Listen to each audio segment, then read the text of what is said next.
how do you do? We're all waiting for you. Pamela's gone to meet you at the station. This way.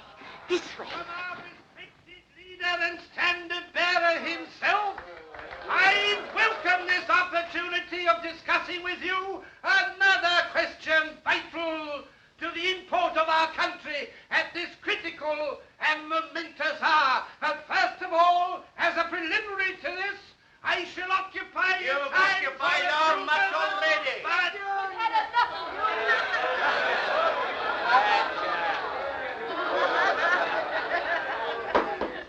Ladies and gentlemen, I'm now going to call upon the speaker of the evening.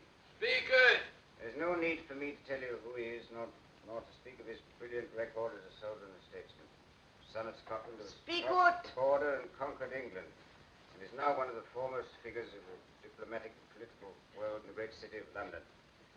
I'm therefore going to ask him to tell you something. That's about time, too. Namely, how important it is to this constituency that at this crucial by-election, our candidate should be returned by an adequate majority. I now ask for Captain Fraser.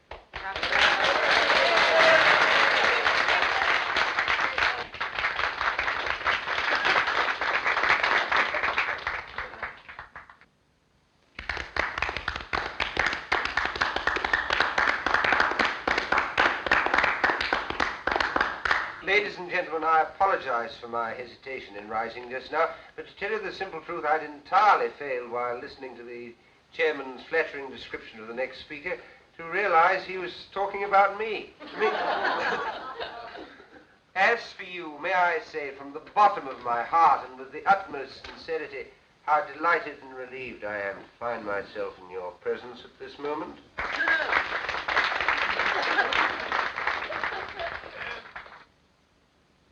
Delighted because of your friendly reception.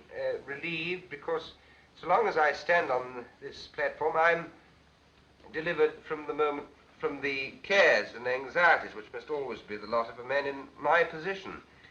When I journeyed up to Scotland a few days ago, travelling on the Highland Express over that magnificent structure, the Forth Bridge, that monument to Scottish engineering and Scottish muscle, that is to say, on that journey, I had no idea that in a few days' time I should find myself addressing an important political meeting. No idea. I'd planned a very different program for myself. A very different program. You'd be for the moors to shoot something. Yes, or somebody. I'm a rotten shot.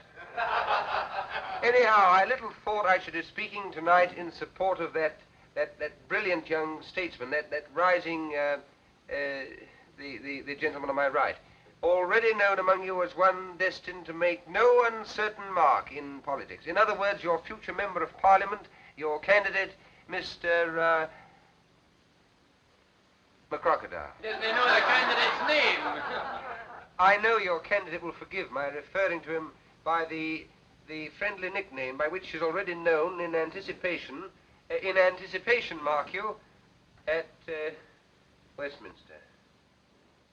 Now, ladies and gentlemen, we're going to discuss some topic. What shall it be? The herring fishery. Unemployment. What about the idle rich? Idle rich? That's a bit of an old-fashioned topic these days, especially for me, because I'm not rich and I've never been idle.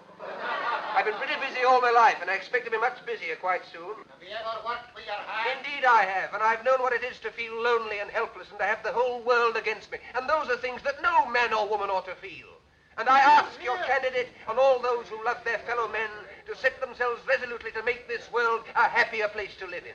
A world where no nation plots against nation, where no neighbor plots against neighbor, where there is no persecution or hunting down, where everybody gets a square deal and a sporting chance, and where people try to help and not to hinder.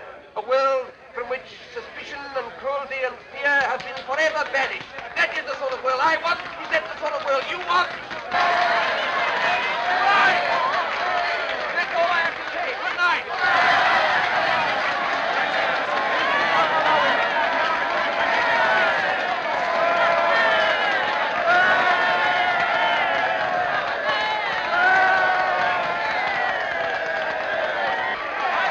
I kept them going as long as I could for you. Well, you're certainly a difficult man to follow.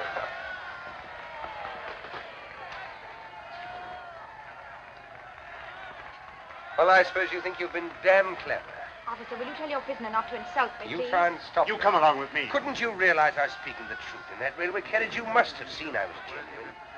Well, whether you believe me or not, will you put a telephone call through to the High Commissioner for Canada in London and tell him an enormously important secret... That'll do now. An enormously important secret is being taken out of this country by a foreign agent. I can't do anything myself because of this fool of a detective. Has that penetrated? Right to the funny bone. Now tell me another one.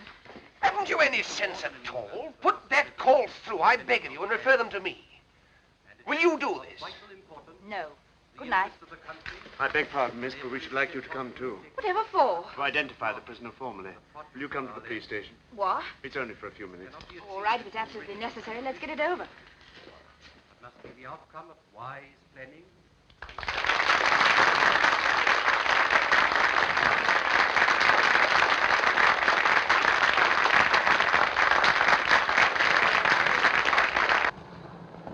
Now you. Must I sit next to this man? It's only for a short time, miss. Well, be as quick as you can. All right.